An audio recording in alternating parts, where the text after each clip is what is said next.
Welcome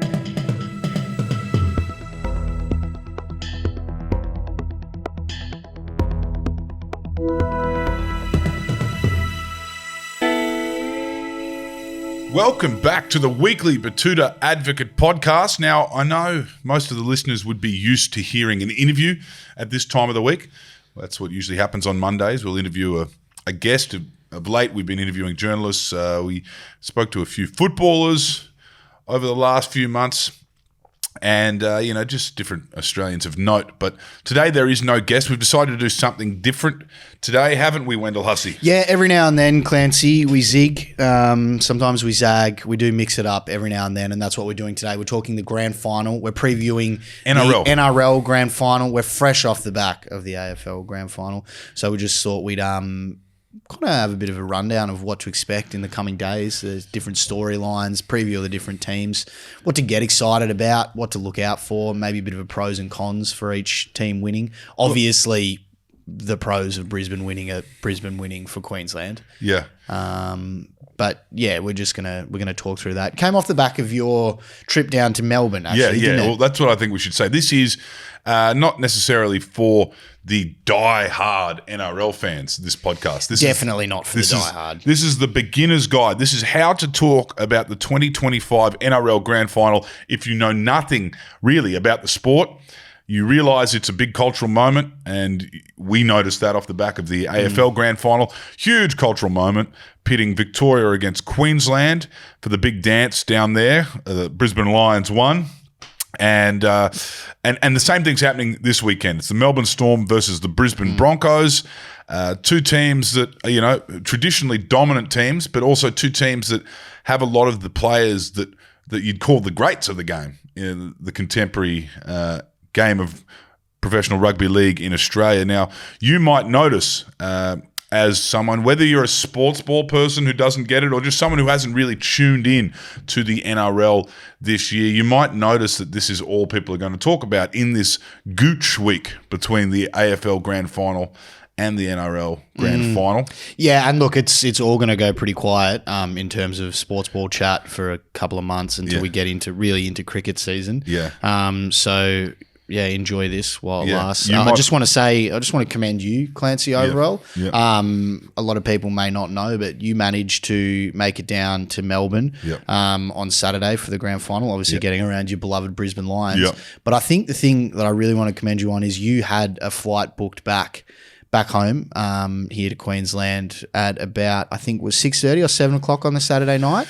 7:30, I think the wheels went up, and you made it, and I think that's a pretty impressive feat off the back of a famous win on a hot Saturday afternoon with Snoop Dogg playing, and obviously the taps are flowing for a grand final day like that. So I just want to applaud you for that effort. I'm not the hero, mate. The hero are the athletes that get paid hundreds of thousands of dollars to play a kid's game. Well, no, to perform at the level where I would be willing to spend that kind of money. Yeah. And also another hero is the Gypsy Cabs of Melbourne. I'm not going to say the bloke's name. I'm not going to tell you what he drives, but he was an illegal cab driver that met us at the airport, drove us directly to the MCG and waited and was there at the end of the match and drove us home. He would have peeled off and done a couple of things. Yeah, he would have done a couple of jobs, but he knew. We told him it was in and out in a day, and he obliged. Thank you, sir. One last hero shout out, probably to the person sitting next to you on the flight while you consumed a large Big Arch meal on the way back. Yeah. I'd say there was a bit of Big Arch sauce drizzled down the front of the shirt. And I don't think my chat was that good. But I had to get back to Brisbane. I can safely say it probably wasn't that good. No. And it was someone who really didn't care. It was actually someone who might not have known that why his flight was so cheap on the grand final night in Melbourne. Anyway, good stuff. Good shout on out you. to him. But it was during this commute back and forth from Queensland that I did get thinking. I hadn't actually been tuned in to the AFL season. Aussie rules is something that, like a lot of Queenslanders, I tune into when it gets interesting. Yep. And it started getting interesting, I'm going to say a couple of years ago. It started getting interesting. Of course, Brisbane Lions lost a grand final, won a grand final. Now they've done two on the bounce. Yep. I was invested, but I just didn't know the ins and outs of both Geelong and the Lions the way most fans in that stadium would have. I did tune in on the flight down to Melbourne to Dan Gorringe. Friend of the show, yeah. Friend of the show, Dan Gorringe. Dan does footy. He did a great kind of preview for people like me who were trying to do a crash course on it all. And I thought it might be wise for us to do something similar for people. Yeah. You might be invited to a grand final, barbecue this weekend, and you're going to say yes because it's a bit of fun, but you might not know. Just the mythology and the fairy tales that exist within this cultural moment. Yeah, so we'll throw up a couple of storylines and the bits and pieces around that. But just lastly, AFL Grand Final, Snoop Dogg. Yeah. What did you make of that? Sensational. It was sensational stuff. I knew there's always noise about who gets picked, whether it's like political noise or it's who are they, who are they or why should we have them? Why aren't they Australian? But, as we've learnt with the AFL the last couple of years, if you bring in a global superstar who knows how to perform in front of a stadium of 100,000 people, you're going to get a good show. Yeah. Katy Perry nailed it last year. Yeah. Snoop nailed it this year. And obviously it's a bit of a competition between the AFL and the NRL about who can kind of get the most traction and headlines off their pre-game entertainment. The NRL have gone for a guy called Teddy Swims, who I would say is a lot more topical currently. Yep. Like he's, I think he's probably top 10, top 15 artists in the world at the moment, in the Western world, obviously. Not in the K-pop world. Yeah, not talking K-pop or other parts of the world, but he's pretty big deal. He has cancelled a couple of shows in the last couple of days. On his Australian tour? No, overseas. Hawaii, I think, was the most recent one he cancelled on Saturday. Vocal and physical issues, I believe. The doctors apparently told him he can't perform. Now, I don't know where the NRL pre-game entertainment ranks for him in terms of his touring and his priorities, whether he was cancelling those shows to make this one work. But Peter V'landys might need to have the Hilltop Hoods conch ready to go, I reckon. Because if there's anyone who can... Splendid and the Grass have done it. If you need an act that can keep a crowd of that size rocking without fail at the last minute in this country, who do you go to? You call in the Hilltop Hoods, and they'll be ready to go, and they'll put on a hell of a show as well. Yeah. So I think, obviously, V'landys will have them on standby. One thing I would say that I think Teddy Swims would be prioritising this match over his own ticket-paying shows. I think it's because of the opportunity, and that was one thing we all said watching Snoop Dogg in the MCG on the weekend. I don't think he would have played to a crowd that size before. Even Super Bowl wouldn't get to 100,000 in one of those Las Vegas stadiums. I mean, I know the college stadiums in America, can go much bigger, but when would have Snoop Dogg done that is the real question. I mean, unless he played at Woodstock 99, 100,000 people cheering for just you, headline act. Obviously, there was... Wouldn't have played many in the middle of the day either. No, he did very well. He did very well, and credit to him. Last year, the NRL did well with the Kid Leroy. That was, a local artist and both a global artist in one. And then at the end of the day, it's hard to keep everyone happy because everyone just wants hunters and collectors and Cold Chisel every year, and they could get it. But it's good to try something new. Yeah, absolutely. And I will say as well, Errol Parker has reported that Snoop Dogg's performance at the Greenwood or Teenwood Hotel, one of those ones down in Sydney. Errol Parker was there over the weekend. Said it was fantastic performance from Snoop Dogg as well. So he's making the most of it down here in Australia. Now, look, we probably should start the two teams. It's a bit of a mirror of the AFL in terms of you've got the Melbourne Storm and the Brisbane Broncos, Queensland team, Victorian team. Victoria obviously hoping to flip the script and get one back in their non-traditional code with the Melbourne Storm. The parallels are interesting too because I guess the Melbourne Storm is an NRL team in AFL heartland that has announced itself. And it has won enough and it's been dominant enough for as many decades as they've been around that they do, they deserve their place in the arena of Melbourne sport. And even if you're a diehard Aussie Rules fan from Victoria, you're going to know who the Melbourne Storm are and you're going to know who their coach is. Going to touch on that in a second because I think they're actually the best Australian sporting franchise in any modern era, really. But the parallel I was drawing is they're very similar to the Brisbane Lions. They're in a way. fish out of water in a sense. Brisbane Lions are the same though. They had to announce themselves in the early 2000s, which they did with the three-peat. And now they are part of the tapestry of Brisbane. So this is a replay of the 2006 Grand Final, Clancy, Storm and Broncos, which to me, I only realised this morning that it is the replay of that. And it feels like we should have had a couple more of these two teams going head-to-head in grand finals, right? Like 19 years is a long, long time. That was back when Lockie was playing, Thaiday, Hodges, Tony Carroll, against obviously the Billy Slaters and Cam Smiths. Now, for those who don't know, these people are newsreaders now. Like these people are elder statesmen of the Queensland kind of media at large now. What I would say is that 2006 side where it kind of, the last premiership the Brisbane Broncos won was pretty much after that. The Brisbane Broncos have experienced what the Penrith Panthers experienced this last year, which was they started to bleed their players to other clubs. You know what I mean? They kind of had this team basically that team were able to stay together as a Queensland origin side at a rep level, but a lot of the players in that Brisbane team were sold off, and why not get the bag? You've got your premiership.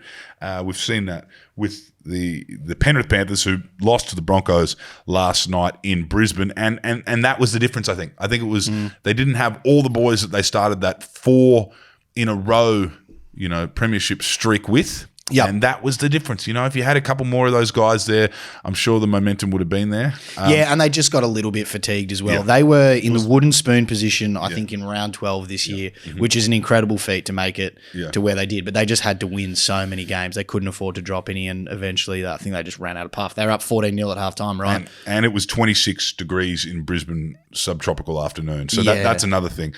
It was... Last night's match, even if you don't know anything about footy, you would have heard about it. I'm sure it'll break records for preliminary finals, television ratings records.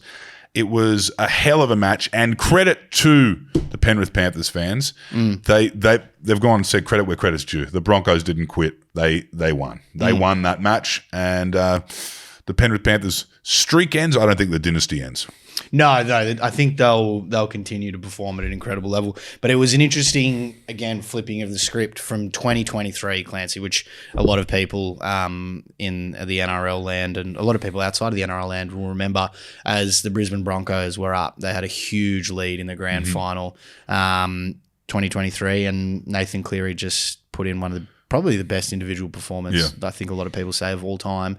And he just turned it around and won the game, and obviously strolled over with a couple of minutes to go to win that grand final, to win their third in a row. So it was nice for the Broncos. I think the Broncos would have been feeling... Broncos fans, certainly, there was an edge from what I've heard from a couple of people who were in Suncorp or Lang Park yesterday. There was a real edge at halftime, 14-0 down. Like, fuck, we've blown it again after 2 weeks of rest. It's an interesting one that I was out in the Valley in 2022, Christmas time, 2022, and I saw the Brisbane Broncos out on the piss, and it really surprised me because they were behaving like NRL players used to, which was full of piss. They were out and about and dancing and chatting to girls, and everyone knew they were in the club. Everyone, that's more early 2000s behaviour.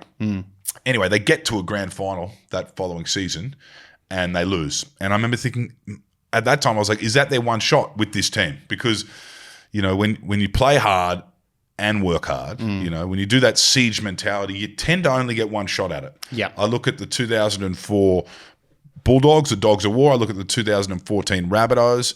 The momentum can carry you through when you're young and wild.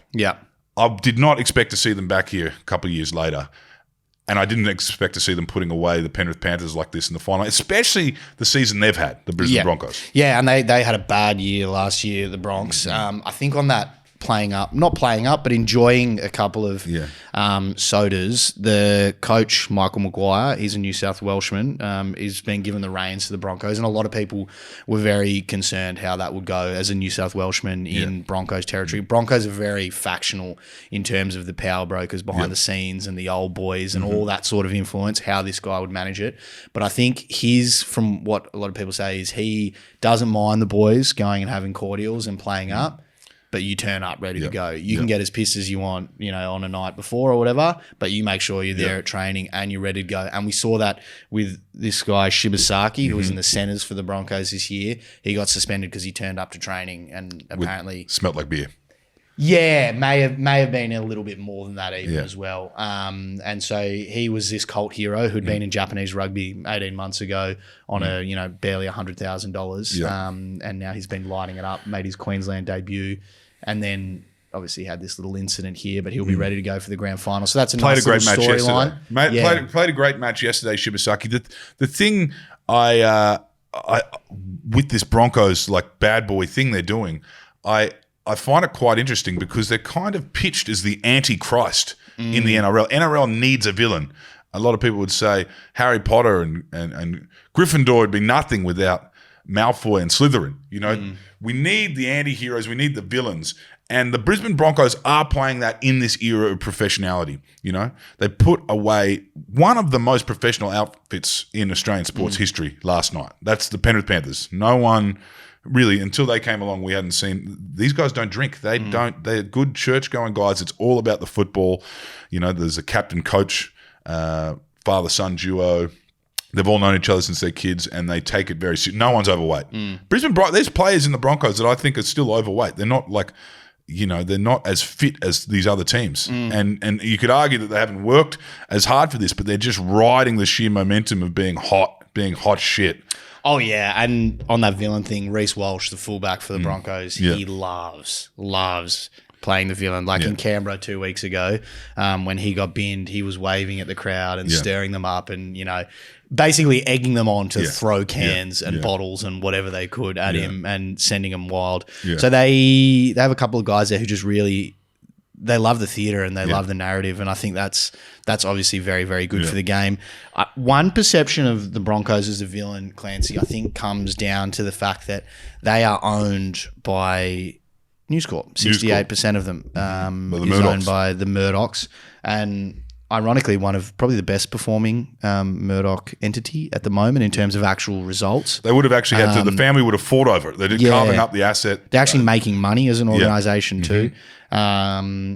So that in the past had led to the perception, I think, for a lot of people that when Broncos played up or when Broncos underperformed, the Murdoch press, which, is responsible for a lot of rugby league coverage in Australia, either brushed stuff under the carpet or gave them a kind of a bit of a favourable run. Yeah. Cowboys fans will tell you this. The Cowboys fans will say, not that they can really talk because there seems to be a protection racket on anything that goes on in Townsville, but the Brisbane Broncos, that idea that they get favoured by the Murdoch press because there's, vested interests, it's a big narrative. And you'll hear other NRL fans based in Queensland, they refer to the Courier Mail, again, same owners as the Brisbane Broncos, they call it the Broncos newsletter. Yep.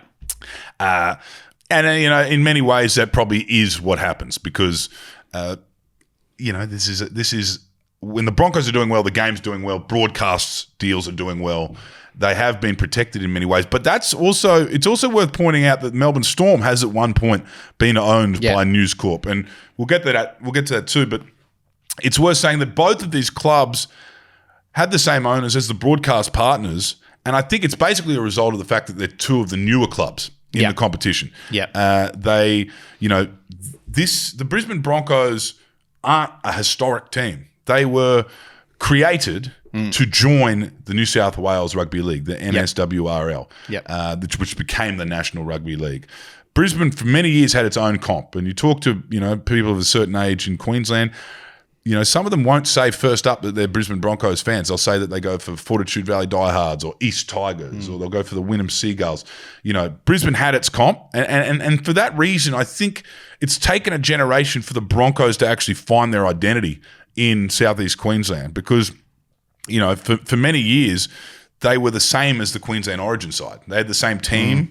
It's taken 2006 era, It's taken them some time to separate themselves from the Queensland brand. And I'll tell you what made them a real club is this 20 years in the wilderness. That's what made them like a battler club, like all of these clubs in these Parramatta Eels, or what we saw with the Rabbitohs when they won after 43 years. Brisbane never had that because they were either winning premierships or Queensland were winning Origins. And it just felt like this kind of manufactured thing. And a lot of fans of the more traditional clubs that had been around, foundation clubs for a long, long time, felt that off the back of Super League, obviously the News Corp clubs, in terms of Storm and Broncos, were getting favoured, particularly the Broncos, as we kind of mentioned.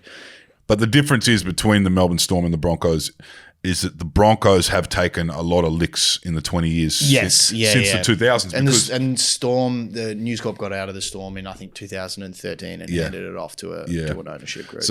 So the Brisbane Broncos have also had to deal with the fact that there's been expansion clubs in Queensland. So they went from being this, as we said before, pretty well looked after one city team. Yeah. Now they've got the Titans down on the Gold Coast. They've got obviously the Cowboys in North Queensland, and they've got now the Redcliffe Dolphins have joined the comp too. So the Brisbane Broncos are feeling like a bit of a legacy club at the moment for the first time. They're not one of the newer ones, and then for the narrative's sake, and we'll get into the players and the fairy tales, they are effectively the underdogs in this grand final. And, 100%. And they are satanic. They're covered in scandals.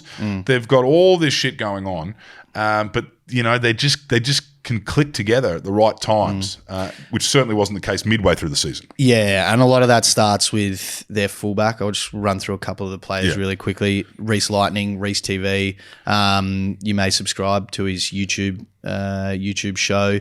He's always making content. As I said, loves being the villain. Just loves content in general, and whether that's Pretty boy, painted nails. Obviously very good looking. Like, I think that's something, if you're a sports ball person and you don't watch that much, have a look at him this weekend and just gauge the opinions of people around you. I think he's a very attractive young man. Probably the first conventionally good looking NRL player. There's been a few good lookers over the years. Sonny Bill was pretty conventionally good looking. Early Sonny Bill with the rosy cheeks, and before he got all like super jacked up, he was pretty lean.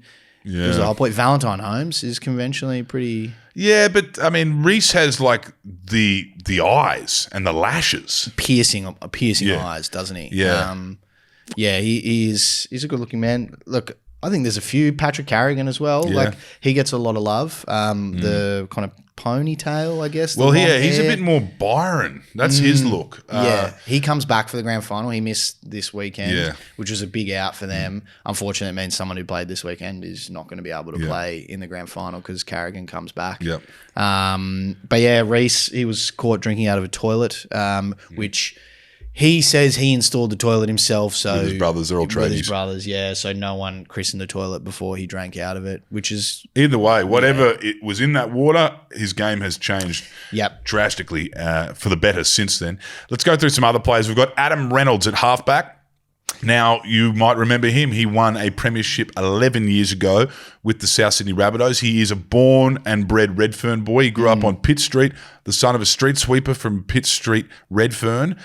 That's why it is very weird that he would play for any other club except for the Rabbitohs, but something happened. The Bunnies told him they weren't interested in a 3-year contract for him. He said, look, obviously I want to be a one-club man. He's diehard Rabbitohs. They said, sorry, we can't give you the extended contract, and off he went up to Brisbane. And it's... obviously aged pretty well. He's into a grand final now. He's had a few injuries over the last couple of years, but barring anything happening at training, he's playing in a grand final with the Bronx, and he was exactly what they needed. He's like the guy who doesn't do anything too much flashy. He just organises a team. He kicks the ball where it needs to be kicked. He makes conversions. He made that game-winning conversion yesterday. Not like pretty close to the sideline, not right on the sideline, but just a really crucial, pivotal guy. Payne Haas.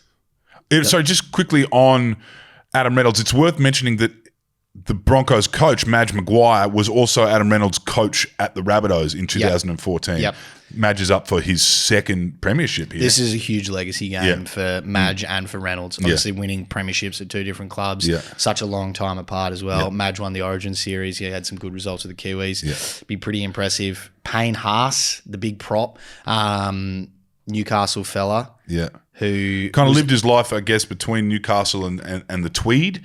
So he kind of has those, he has those Queensland stripes in a way that he attended those schools, those high schools they have on the Gold Coast, which is the rugby league nurseries, Keeper Park and Miami High.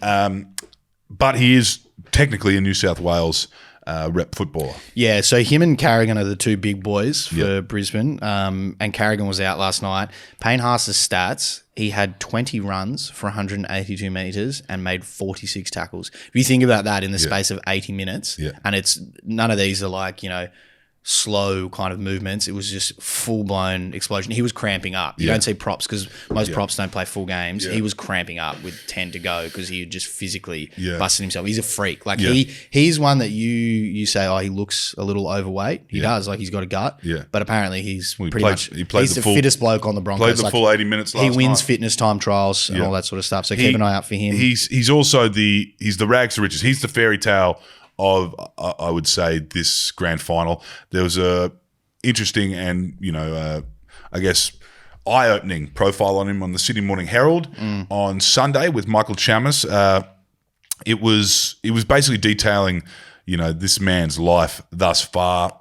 He's had a bit of trouble with the law as a young man. A lot of that is kind of explained in context. As he said, his childhood. There were things he saw that he wouldn't wish upon his worst enemy. And when you read this and you see what he's gone through and the factors outside of his control, a lot of Queenslanders will know some of those stories. It is amazing for him to be keeping it together. He's at home, living in Brisbane. He's also raising his two teenage siblings, and he's got a kid. He's a very impressive young man. Yeah. Apparently, they did media training, these media training kind of programs just to see who the next sideline talent might be. And apparently, Payne Haas blitzed it.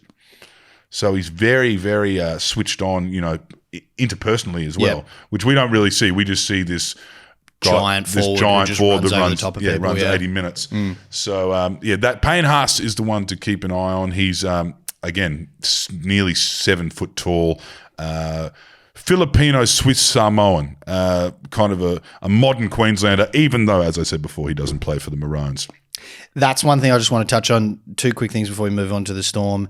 If Brisbane win this, there is and it will be their first premiership without Wayne Bennett, actually. So that'll be a historic thing for them. But if Brisbane win, they've got a New South Welshman as coach. Their captain is a New South Welshman. Yep. Their best player, and I'm going to say Payne Haas is their best player for what he does, New South Welshman.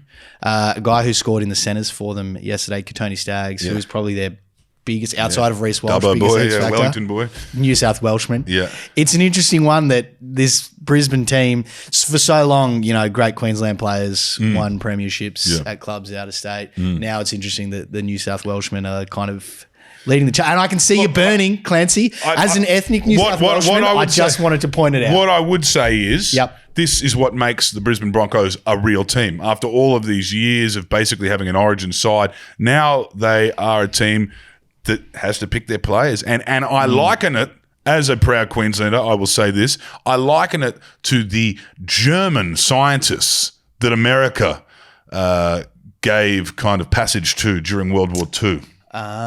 Who helped them create the atom bomb and win the war. Yeah, right. So New South Welsh rugby league players are Nazis. Okay. No, I'm not. I'm saying, what I'm saying is Madge Maguire. They're defectors. Madge Maguire is Einstein, is what I'm saying. All right, very good. We move on to the Storm. Definition of greatness in rugby league. Look, if you aren't aware, do you know how many grand finals they have made under Craig Bellamy? Including the stripped ones? Including the stripped ones. Give it to me. 9? 11. 12. Actually, 12. This is the 12th grand final. They've missed finals once.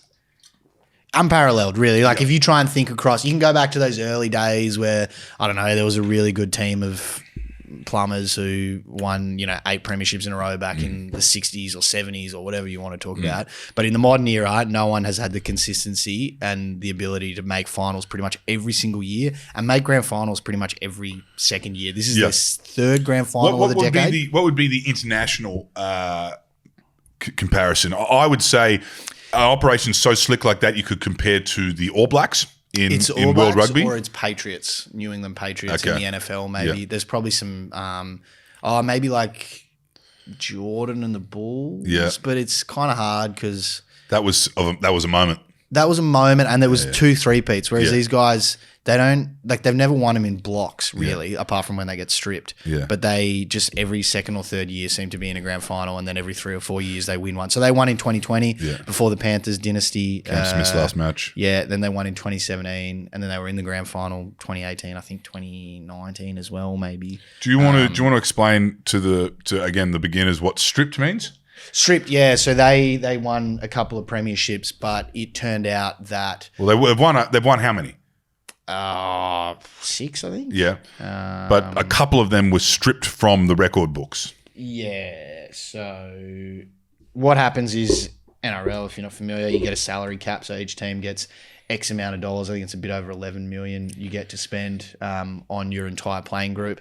Back in the day, obviously it wasn't 11 million back in the day, but Melbourne Storm found ways to incentivize their players to hang around outside of the salary cap. You know, think boats. Third-party deals. Yeah, all that sort of stuff. Basically what the Roosters do, but they got caught for it. Yep. And that meant that because they had such a gun team, they got stripped. They got investigated and then they got stripped of those premierships. So it depends who you ask. Melbourne Storm, they kind of consider those as one premierships. Yep. But obviously everyone The else doesn't, fireworks went off, you know? Yeah. The fireworks went off. Yeah, and they got to have their moment. They got to have their Mad Mondays. They got to have their celebrations. Yeah. It was stripped retrospectively. But that's the other thing. That didn't slow them down. This is what has blown my mind. You know, that kind of blow to the brand, blow to the coach, blow to a lot of the blokes went on to stay on to win in 2020 another premiership that many years later. Yep. They've maintained the professionalism throughout that very embarrassing chapter. Yeah, so it'd be, if you count them 6, they've won. If you don't count them 4, they've won. This would be the first win for the Broncos without Bennett. This would be the first win for the Storm without Cameron Smith, which is interesting. He's like, you know, some say the greatest to ever play. Yeah. And he obviously steered them to most of, I think, all of those, all bar one of those premierships. And so this is the first time without him. They won a couple of those ones with this incredible spine, right, of Slater, Cronk, Smith. They've now got this kind of new spine, which a lot of people are saying are pretty incredible. Pappenhausen at fullback, and Sydney boy. Yep, Sydney boy, and then Munster, the Rocky boy at 5'8", Yeah. and then Jerome Hughes, a Kiwi at 7, and Harry Grant, another Queenslander at number 9. That's the spine. That's what it's called, like the kind of organising playmakers. That spine would win you an Origin series. Yeah, it's pretty crazy. Jerome Hughes is actually playing. It played on the weekend, 22 days after breaking his arm. Yeah. Well, sorry, the grand final will be 22 days since breaking his arm, but he played like nearly 15 days after breaking his forearm as well. It's not like a little thumb that you can strap up or something else that you can kind of play with hurt. It's very impressive. I don't know how he managed to get on the field.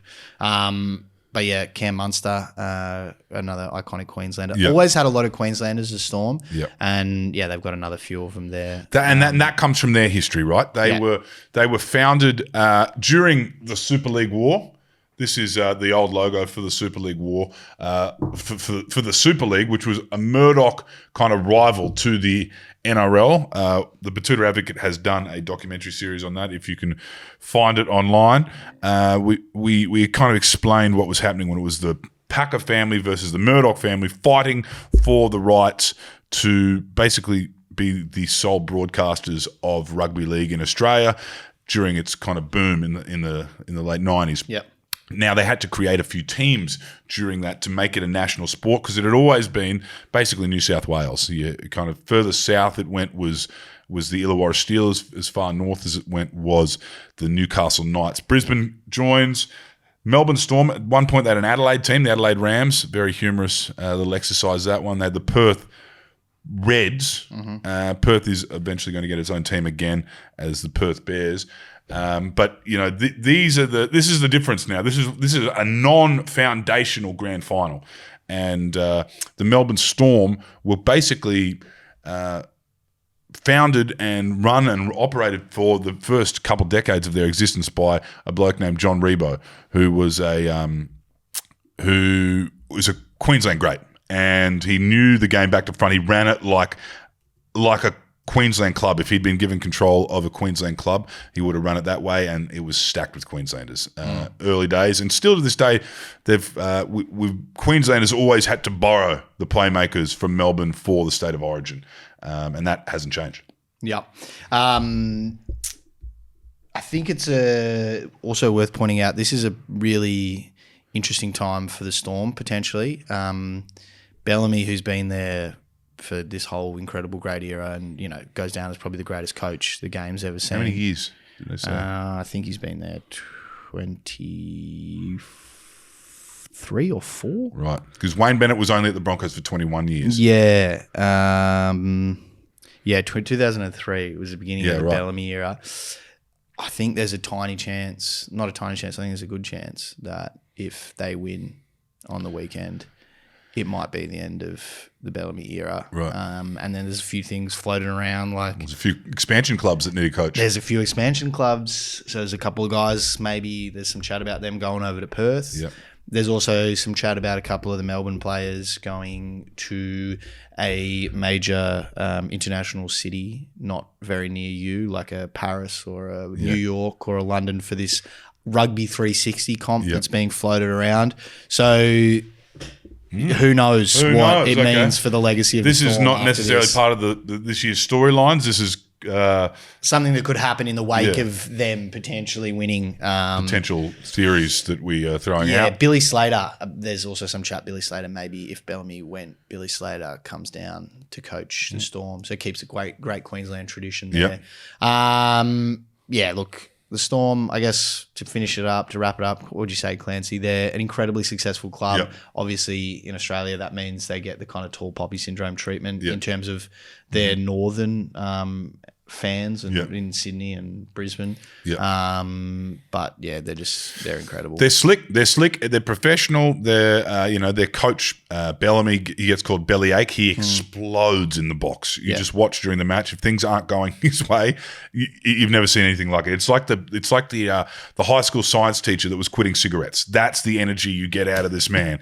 and I think it is worth mentioning that he runs such a slick operation. Again, Madge, who coaches the Broncos, is a bit of a major pain drill sergeant, but he allows these boys to kind of eat macas. I was saying the other day that they're not in any shape to kind of maintain a dynasty like the Penrith Panthers or the Storm. They would have horrible screen time. Their sleep patterns would be disgusting. Their gut health would be all over the shop. They're all, who knows, they could be smoking vapes in the change rooms. Like the Brisbane Broncos are the antichrist to the professionality of the Melbourne Storm. So that is the true matchup. The Brisbane Broncos are doing this for the slobs, the ones who don't want to believe that you should actually abstain from drinking full strength beer as a professional athlete, or Slobs or Queenslanders? What did you? Slobs in general. But again, you can be a slob if you have the Queensland spirit. Yeah. No, the problem is for the Broncos that I think the Storm also have a bit of that Queensland spirit. Yeah, big time. This is probably the Storm team with the most character, I reckon. Yeah. Like in terms of personality, vibes. They're definitely they're professional and they're hyper professional in how they play. But they also seem like they enjoy having a bit of a laugh and a bit of fun. So look, either way, fantastic grand final. I think we've dribbled on along enough, Clancy. Here, predictions. I want winner. And make winner by how many? I want the first try scorer. Yeah. And I want the man of the match. Okay. You want to have a I think man of the match, it'll be one of those ones where man of the match is won by the losing side. I think it'll be Harry Grant. I think Broncos are going to win. In my mind, it's 22 points is what they finish with. Yep. I'm not sure what the margin's going to be. Yep. It could be very close. Yep. First try scorer will be Coates on the wing for the Storm. Okay, love it. I'm going to go Harry Grant as well for man of the match. I think the Storm win by 8 to 10 points. Okay. And similar first try scorer, I'm going to go Eli Katoa. He's this Kiwi guy who he came across from New Zealand and has just been probably one of the best second rowers in the game. They love kicking the ball to him. I reckon there'll be a kick to him straight up and he'll plan that down. Right. Well, there you go. We hope that we haven't been speaking with too much insider language here. This was hopefully for the the husbands and wives at home married to NRL diehards. Please enjoy your grand final weekend. Congratulations to the Brisbane Lions, and go whoever you want to win. Enjoy your grand final.